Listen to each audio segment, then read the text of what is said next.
And fight week is definitely here.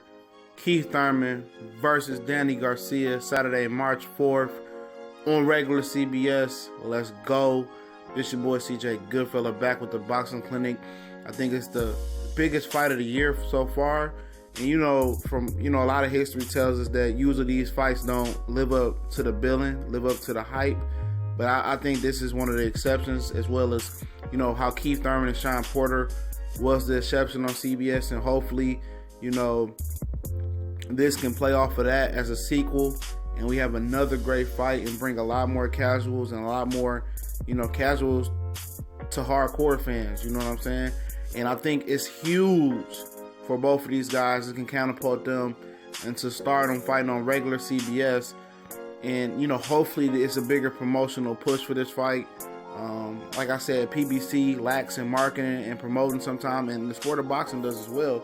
But in this fight, the backstory is Angel Garcia calling, Keith Thurman all types of niggas and shit.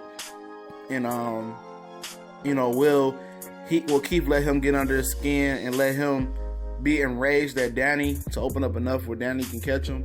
And, that's the talk we're going to get into in a minute. But, as far as the fight goes, Danny was a, damn near undisputed champion. I think he was one belt away, which he didn't get that one belt because, Lamont Peterson, Lucas Matisse declined the IBF belt versus Lamont Peterson at 140 to keep his positioning to be able to be, in the top 10 for Danny's belt in the WBC, I believe.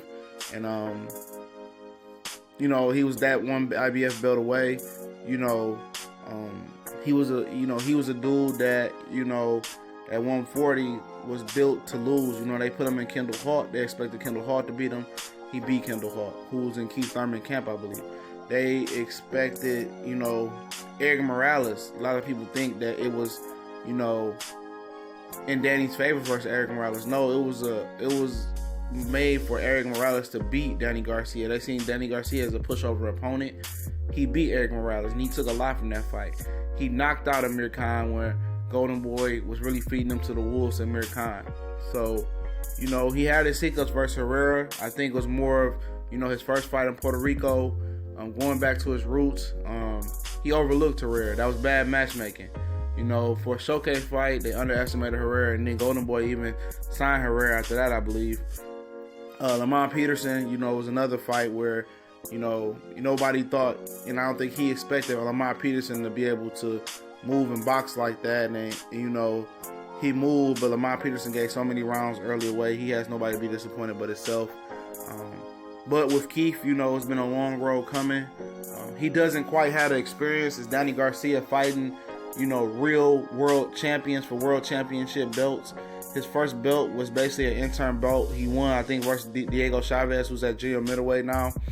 And, he had a world title fight versus Sean Porter, but he has never really fought a legitimate world titleist who carried the belt that, that is a world champion and carried himself like a world champion. Sure, Sean Porter did, but he wasn't a world champion for long. Not as long as Danny Garcia. And I think that's where, you really can incite that it's a 50-50 fight.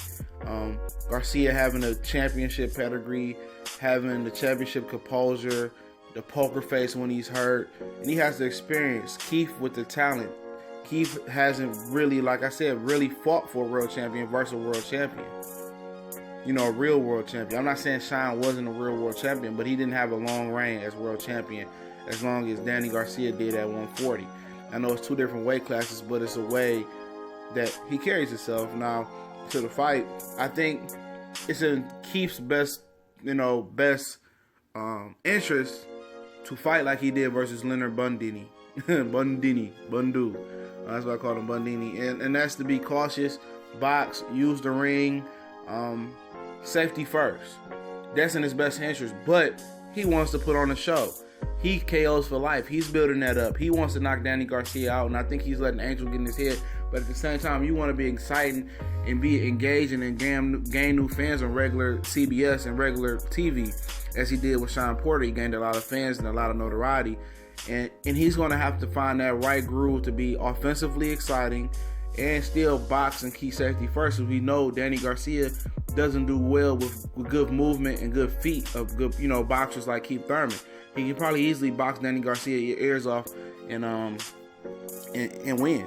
And as far as Danny Garcia is, I hope they worked on cutting the ring off. I say this damn near every video in Young Fighters. They lack that. Cutting that ring off. And if Danny doesn't learn how to cut the ring off, he's not going to keep up with Keith. And he could potentially get stopped on cuts, or his father can throw that towel in the ring.